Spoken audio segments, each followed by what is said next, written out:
How's it going, guys? So we're going to find out what the Vegas Golden Knights team would look like if they had the old expansion draft rules. So if you didn't know, they actually made new expansion rules for Vegas to try and make their team a bit more competitive right out of the gate, which obviously ended up happening. So I want to see if they could still be a decent team with the old rules. The new rules, of course, were 7 forwards, 3 defensemen, and a goalie. The old rules were actually 9 forwards, 5 defensemen, and a goalie. Obviously, the old expansion draft rules made it so the new teams were really, really bad. I'm going to see if maybe we could still have a decent team. So for this, I'll be using the authentic protection list and then protecting an extra 2 forwards and 2 defensemen on each team. If it was one of the teams that decided to go with 8 skaters, I'll just protect an extra 4 guys regardless of position. So we're now at the expansion draft, and I already went through and selected some players based on previous trades that were made due to salary cap reasons. So obviously right here we have Jason Garrison. Tampa Bay paid us like a second to take his cap. Carlson here was given along with a first and second. So Vegas would take on David Clarkson's contract. I think they would still do that even with, you know, the better protection list. Thorborn here from Winnipeg was part of another trade. Brickley, for some reason, Carolina wanted to get rid of. They traded to get rid of him. Pittsburgh, of course, paid to get rid of Flurry. And then the Islanders basically paid to protect their whole team, but like Berube, some third-string goalie. Protection list related trades, say for instance, Shea Theodore and Alex Tuch. I'm actually going to send those players back to their teams once the season starts. Anaheim Ducks here, there's not a lot to take. And both Manson and Vatanen aren't showing up as we're not allowed to pick them due to the Theodore trade. So that's 2 of their 4 protected. They'd probably also protect Eves, and I'm guessing Edom. So, I mean, after that, it's pretty bad. I think I'll probably go with Kurt Isle, though. Just 23-73. Decent potential on him. Arizona here. So, they actually did the 8 skaters, which means they'll just protect the 4 best guys. Shane Doan's going to retire. We're not going to count him. So, we'll go to about here. We could probably still get Burmistrov, I think. 25-77 in RFA. Obviously, he's not the greatest, though. Next year we have Boston. I think they'd probably add McQuaid, Hayes, Miller, and Schaller to the protection list. Stafford's a pending UFA. Bolesky, they'd love to lose that contract. So we'll go with Joe Morrow here. Not a terrible selection. Next up here we have Buffalo. Obviously, protect Bogosian. At this point, they wouldn't care about losing Georges. Kulikov, I think they protect, try and re-sign him, even though he's an RFA. And then they'd also protect Carrier there. And then probably Deslauriers. He's like the only forward with potential. Really doesn't leave a lot for us at all, so I'm probably just going to take Franzen here as there's really nothing else. Next year we have Calgary. I think they'd probably protect Stone, Chiasson, Kulak, and then maybe Boma. Obviously, it's hard to predict because with these extra protection spots, I think a lot of teams would start protecting UFAs just so that they can make sure they can re-sign those guys. Really doesn't give us a lot to sign here from Calgary. I'd probably go with Versteeg at this point just because he's 79 overall. And we could re-sign him. It doesn't really matter. Again, just trying to make my best guess of which players teams would protect. Next year we have Chicago. They definitely would protect TVR here. Probably protect Kruger. They would not. Rasmussen. And then Lada and Polka, I'm guessing. So we could get Svedberg there, but he's 26. So I don't even know why we'd bother. There's really nothing here. I have it sorted by potential. Probably just take Campbell. Don't re-sign him. Like a lot of teams, I think, it's going to be a wasted pick where we pick the guy, but we don't even bother signing him. It's just like nothing for us. Again, most of these teams is 2 forwards, 2 defensemen extra. Colorado would definitely go Grigorenko, Soderberg, Wurciak, and Jelinas. So we could get Colborne here. He was in the AHL for them. Or we could actually get Calvin Pickard, though. I think we do that just like Vegas did. He actually got put on waivers. No team grabbed him, but I think that's a decent pick from Colorado.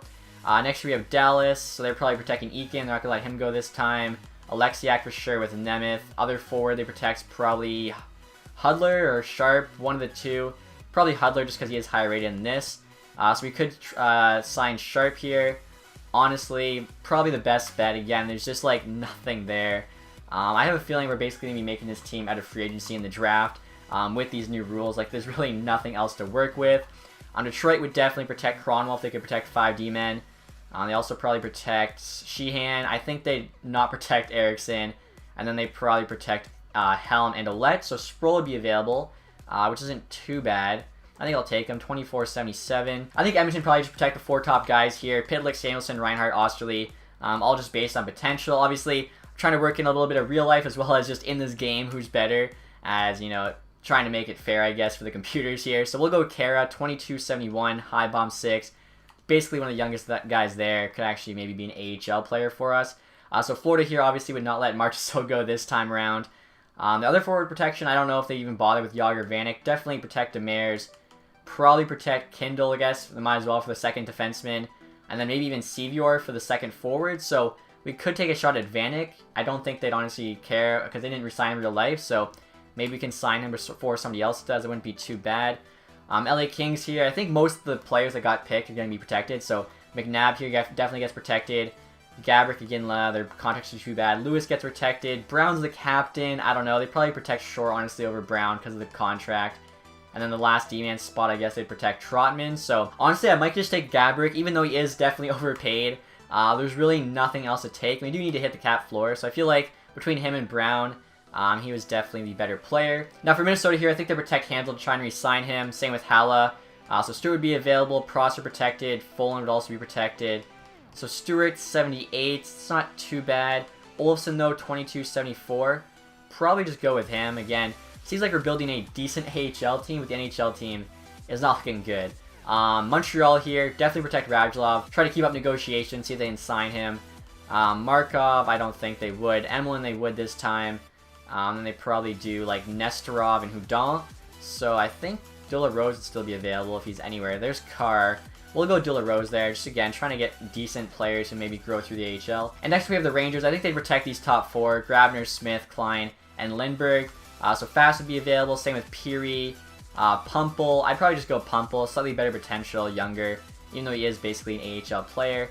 Now Nashville here, they went 4-4, so just be their four best, regardless of position. So Neal, Wilson, Smith. Fisher's going to retire, so maybe they go Watson. So Salamaki would be available. Probably go Salamaki, honestly. 24.76, not terrible. I mean, this team, have we even gotten an 80? It's pretty much all 70s. New Jersey, they ended up buying out Camilleri, so I don't think they'd protect him. Merrill, they would protect this time. Same with Lovejoy, and then probably Smith, Pelly, and Bennett. So we take Camilleri at $5 million to get an 81. I mean, maybe we do, because like a lot of the guys that we have on the team are like pending UFAs anyway.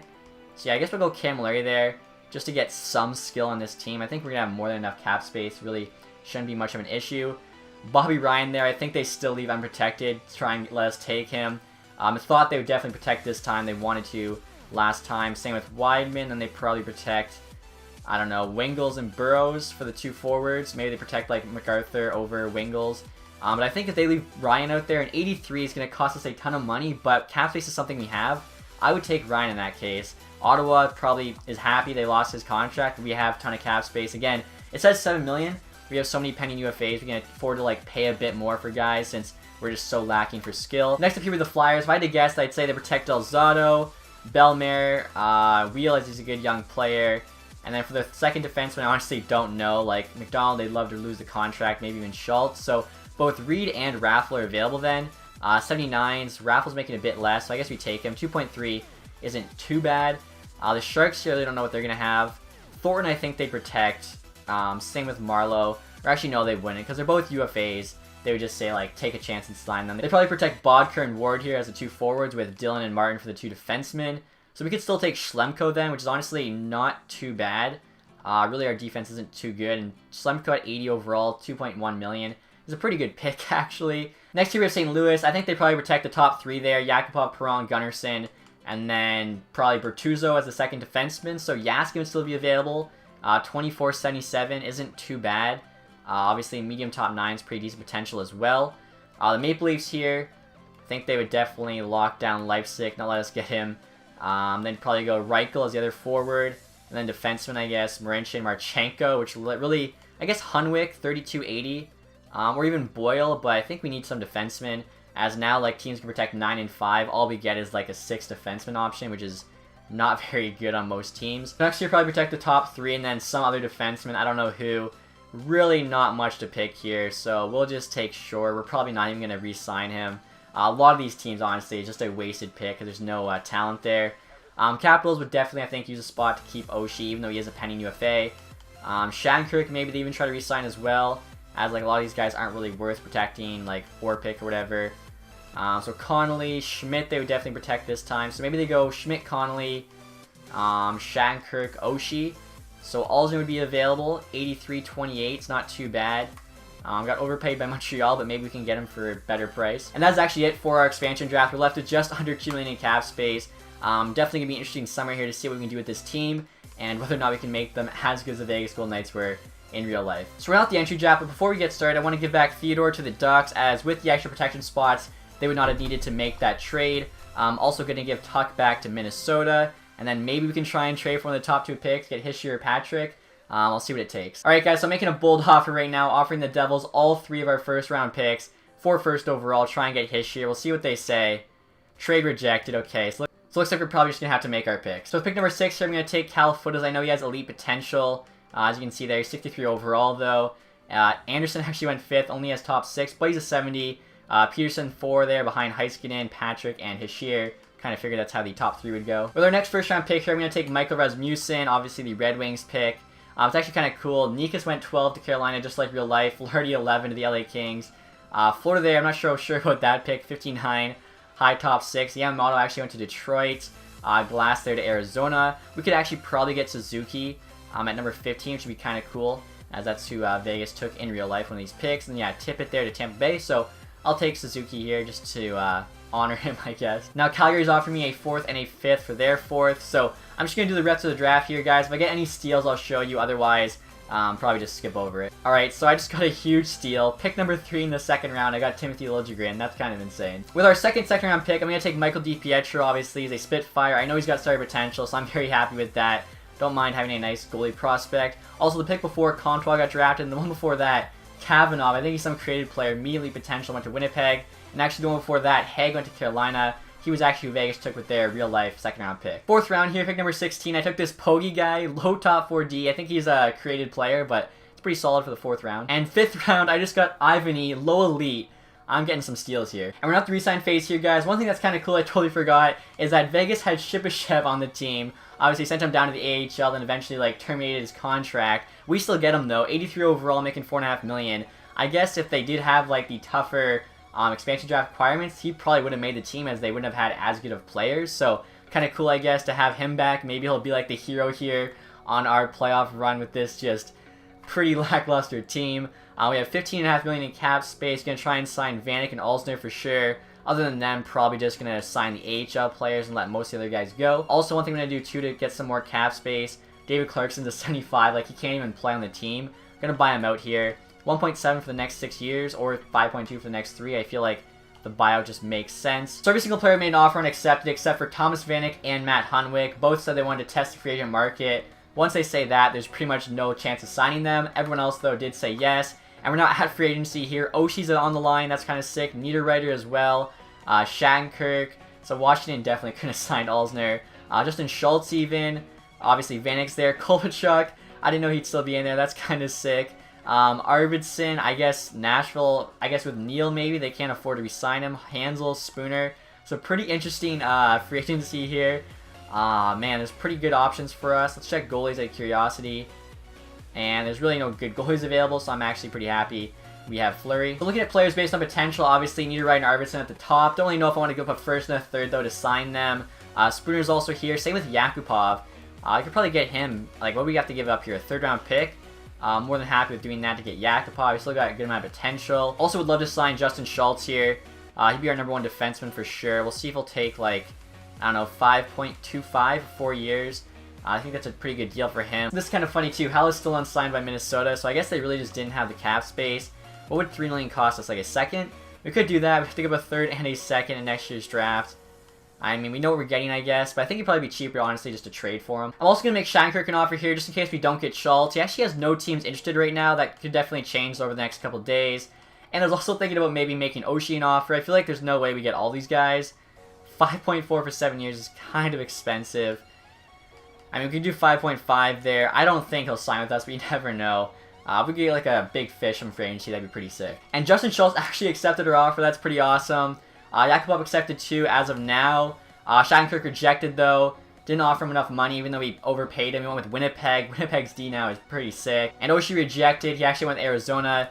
We gave him an extra 100K, but apparently that was not enough. Alright guys, if this trade goes through, we're absolutely fleecing the Wild. Both Niederreiter and Hal are on the block as I can't afford them. They're both RFAs. Obviously, Niederreiter is really good. 84 overall, medium top 6. Hal there's 80 overall, medium top 9. Pumple here's got a good amount of value because he's got high top 6 potential, even though he's only 75 overall. And then Ivany here we drafted in the 5th round. He's got low elite potential. The value's about equal. They have both guys on the block. Don't have a lot of money. They might say yes to this. Let's find out. And they do. Wow, that is just unfair. And St. Louis decided not to match our offer on Yakupov, so we did get him for a 3rd round pick, which I think is pretty solid. And I'm making a small trade here with San Jose, offering them Raffle for a 4th. So let me just to clear up some cap space. Now that we have Niederreiter, we need to make sure we get him signed. And as you can see here, we actually did get Niederreiter signed. He was asking for 5.5. I offered him 5, so that's a pretty good contract, I think. Around the end of the summer, trying to see if I can get another steal here. Arvidsson is still unsigned and on the Predators block, offering them Yaskin and a 2nd rounder in 2019, as we have 3. We'll see what the Preds say. The value's pretty equal. Trade rejected. Okay, we might have to add a bit more, as Arvidsson's a good player. We might have been getting a little bit too cheap there. I mean, we got these 2nd round picks for free. Maybe we could even add maybe the Jets 3rd. Like, that might do it. And that's definitely, like, even a rebuilding team would still do that. Arvidsson's young, I think. And they say yes. I think that's another great trade. And because we're at the end of the summer, guys, I can actually sign Arvidsson right now for 2.6, which is awesome. Halle wanted $3 million in the middle of the summer. He now wants 2. I think they'll probably say yes to like 1.75. Alright guys, so it's the start of the season here, just assigning the captains. Decided to give the C to Carlson, more or less because of his real-world performance than in-game. Then gave 2 alternates here to Niederreiter and Schultz, our big trade and then our big signing. Would have definitely given the C to Flurry if I was allowed to, but unfortunately you can't do that. So after the expansion draft, the entry draft, free agent signings and trades, here's a look at the team we have for the start of the season. Honestly, it's better than I expected. Arvidsson, Shibashev, and Niederreiter's a pretty sick first line. Bobby Ryan, Carlson, and Smith on the 2nd. Camilleri, Halle, and Gabrick on the 3rd, with Versteeg, Grabowski, and Yakupov on the 4th. Defense here, we have Alzner, Schultz, Schlemko, Garrison, Morrow, and Sproul. And then in net, of course, Fleury's the starter there with Picard as the backup. I feel like it's pretty much the best team we could make without absolutely compromising this team's future, which I don't want to do. I want to make it realistic. Keep all of our first-round picks. Keep all of our best prospects, things like that.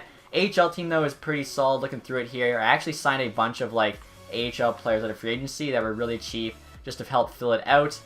Defense, you can see Liljegren's there on the 2nd pair. Love the bottom pair, too. We have Nightingale here. Love that name. And then Scooter Vaughn. Those are probably, like, 2 of the sickest names in this game. They're playing on the same defensive pair. And now I'm going to start simming. Hopefully this team doesn't absolutely suck.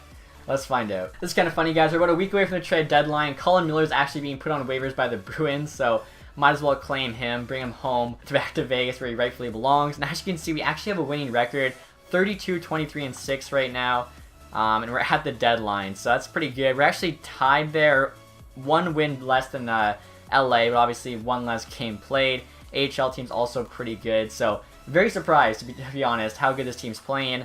Currently just outside a playoff spot, and again, we have 1 less game played than Edmonton and LA, so if we win our next game, we're tied for that wildcard spot. Shibashev there's actually our leading scorer at 53 points. So I'll try and make a couple trades to the deadline again without like mortgaging the future and see if this team can actually make the playoffs with the old expansion rules. I feel like that would be just insane. Alright guys, right now I'm trying to make a trade to Detroit at the deadline, as Vegas should. They actually have Nyquist on the block, Tatar's not on the block, so we'll trade for Nyquist. Offering them Versteeg, our 2nd round pick in this year's draft. Hopefully it's late if we make the playoffs. And then Columbus 2nd round pick next year. I feel like this should go through. The value is definitely on our side.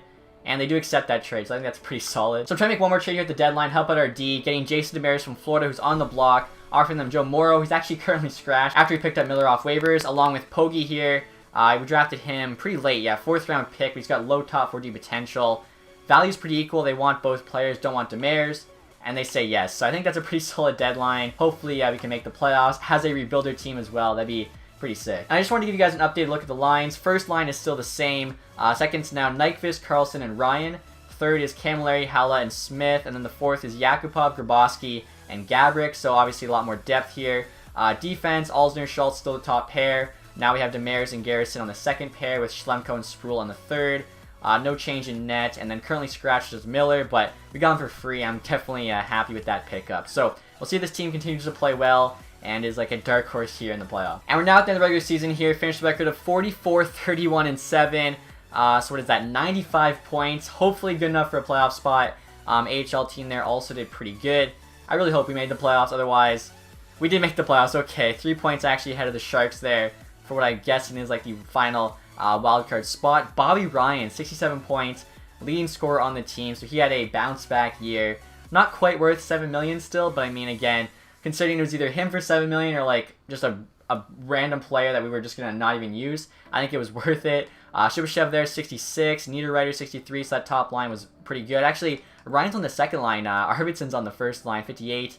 Nyquist there was pretty solid. Carlson, not quite as good as his real year, but almost 50 points still. Camilleri, 43, that's pretty good. Gabrick even. Schultz, okay. So, I mean, honestly, team didn't do too bad. Smith did a lot worse than he did in real life. He had like 65 points, I think, this season. I'll take a look here, too, at Flurry Stats. He probably went off. 40, 26, 10 shutouts on the season. 10 shutouts in 73 games. I don't know what the number is for that, but that's like... I gotta do the math here. Alright guys, so that works out to a 14% chance of a shutout every single game Flurry plays. That is insane. .925 save percentage and 2.28 goals against. Just absolutely carried this team, I guess, into that playoff spot. Quick look here. See the leading scorer was the entire league. Kane there, Crosby right behind him. Giroux, Tavares, Tays, Stamkos. I actually did see Tavares on the trading block, but we just did not have the assets to trade for him. Curious, I guess, to see who finished last in the NHL. Will it be the Buffalo Sabres, just like in real life? Let's take a look here. Pittsburgh, President's Trophy winners. What place were we actually? I don't even see us. Oh, yeah, 11th. Wow, so almost, or yeah, 11th, basically top third of the league. Dallas just squeaking in there as the 18th team. Buffalo actually got 21st. And Colorado last place. And then New Jersey, Detroit, Arizona all down there. Nashville somehow 27th. That's pretty surprising. So the first round of playoffs, guys, are matched up with the Chicago Blackhawks. This is a team that didn't actually make it in real life. Maybe we can finish them here. Up to nothing. 3-1. There we go. 5 games is all it took to beat the Blackhawks. That's insane. And in the next round here with the Dallas Stars. So this is another team that didn't actually make it. 1-1, 2-1, 2-2, 3-2. And we beat the Stars in 6. Imagine if this team wins the Stanley Cup with the old expansion rules where basically a team had to rebuild for 5 years, and even then probably would never be good. The Oilers are up next here, the conference final against the team that shouldn't be here, but we pull back 2-2. Come on. Please, Game 7. There we go, 4-1 win. They made us wait so long there. We were down 2-0, tied it up. Then it was 3-3, and now we have the Pittsburgh Penguins here in the Stanley Cup final, going for back-to-back-to-back Stanley Cups. Let's take a look here and see what the Penguins team is looking like. Maybe they made some trades. So here's Pittsburgh's team. They got Hornqvist, Crosby, Kessels the top line, Hagelin, Malkin, Sherry on the second. They actually re-signed Bonino here, so never made that trade for Brassard. See on defense, they also re-signed Daly. So basically, it's the exact same team they won a cup with last year. And they're trying to go for that 3-peat, but obviously we now have Marc-Andre Fleury. Imagine if Fleury here could beat the Penguins in the Cup final. He'd be getting back-to-back-to-back Cups. Unfortunately, though, kind of ruining the Penguins' dream. So we'll sim this game by game here. This should be epic. I mean, imagine if this happened in real life. I feel like that would just be crazy. So here we go. Bonino. Oh, wow. Lots of goals there. We're down 4-2. And we almost pulled back. Ryan with a couple. Ryan's been like an unsung hero here. Finally living up to his salary contract. It was a big risk taking that $7 million. Here we go. Game number 2. So first game was in Pittsburgh as well. Only lost by a goal. That's not too bad. Let's see here. Actually have a 2-1 lead. And wow, Gabrick and Nyquist 4-1 lead. And they can't come back. So tied that series 1-1. I can't believe how good this team is playing. Like, it has to just be Fleury. Like, we've seen the team, like, the depth's not bad, but we have no superstar. Our highest rated player is 84, Niederreiter, I think. Couple 83s. Good amount of 82s and 81s. Like, I don't know. Game 3, though. Demers, Hala, and, wow, shutout for Fleury, and we have the 2-1 series lead. This is insane. We're actually going to play another game here in Vegas. Definitely should have checked our, like, season stats to see how good our home record was. I want to do that, because obviously Vegas had an insane home record this year. Let's see, Arvidsson, nothing in the second. Dude, Fleury's a beast. Fleury is a beast. Back-to-back, 2-0 wins. Can we put the Penguins out in Pittsburgh? That would be crazy. Here we go, first period. Hornqvist scores. Gensel scores.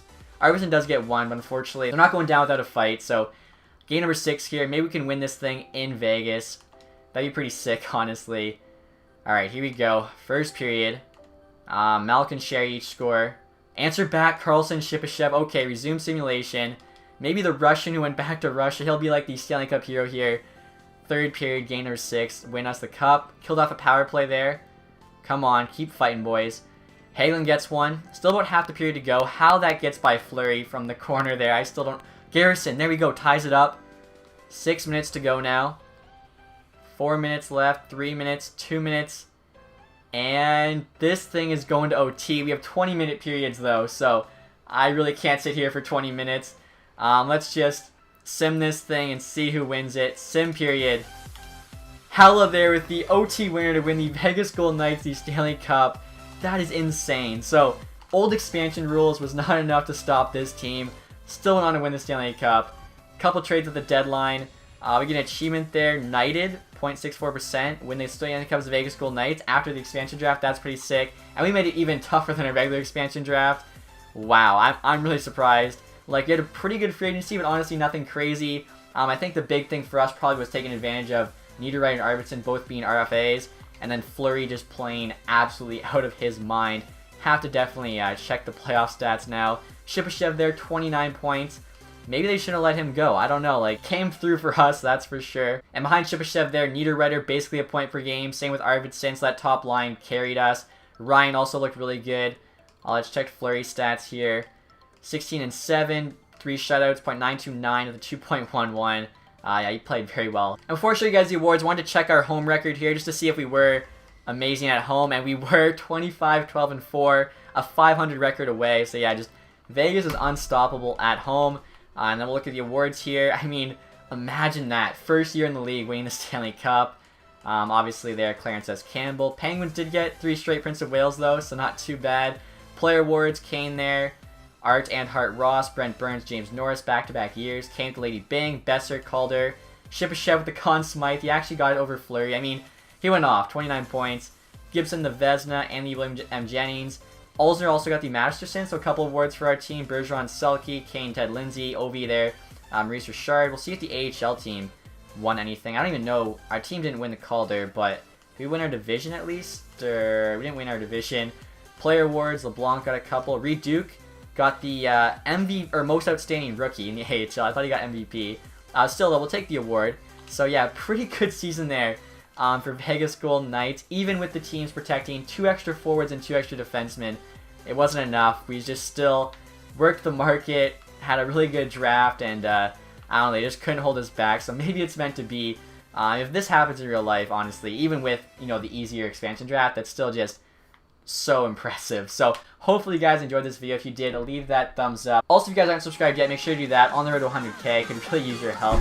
Thank you guys for watching this one. Have a nice day. Goodbye.